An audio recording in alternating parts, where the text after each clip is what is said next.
Hi, my name is Eric Shea. I'm a percussion faculty member here at McPhail Center for Music, and today I'll be talking about some tips for preparing the MMEA All-State Snare Etude. The biggest tip that I have for anybody preparing a piece of this length is to start from the end and work your way back to the beginning. I think this is a really efficient approach for learning something difficult like this etude. If you know how the end goes, it'll be easier to get to it. So I think starting from the end and preparing the piece back to front is a really efficient way to learn the music faster.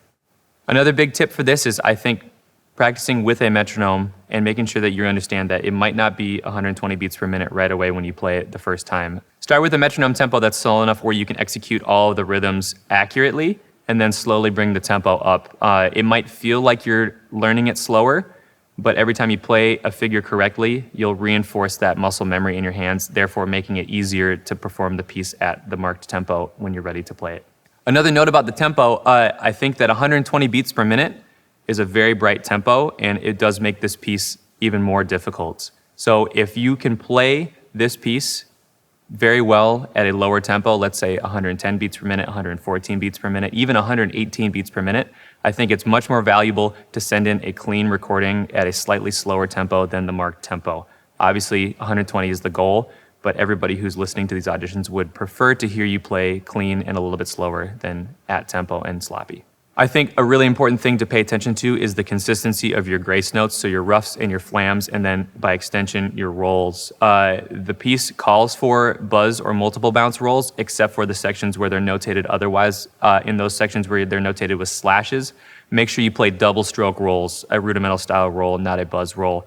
And when I performed this piece, I focused on making sure that my roughs and my flams were all in an orchestral style, having the grace notes be as close as possible to the drum rather than having them be a rhythmic marching band style rough. So some specific tips for what I did when I was performing this, some hacks if you will, for specific measures are as such. I think the first measure that requires a special attention, especially depending on if you're left hand or right hand dominant, is that quarter note triplet measure.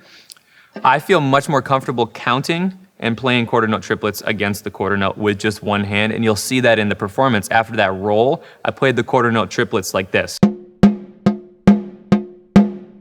And I think depending on the ability that you have to keep that quarter note triplet going with the quarter note pulse, I think it can be easier just to keep it with one hand rather than trying to make that rhythmic idea happen between two hands. It's a slow enough figure where you don't need to play it with two hands, and often it's more consistent to play it with the hand you feel most comfortable playing.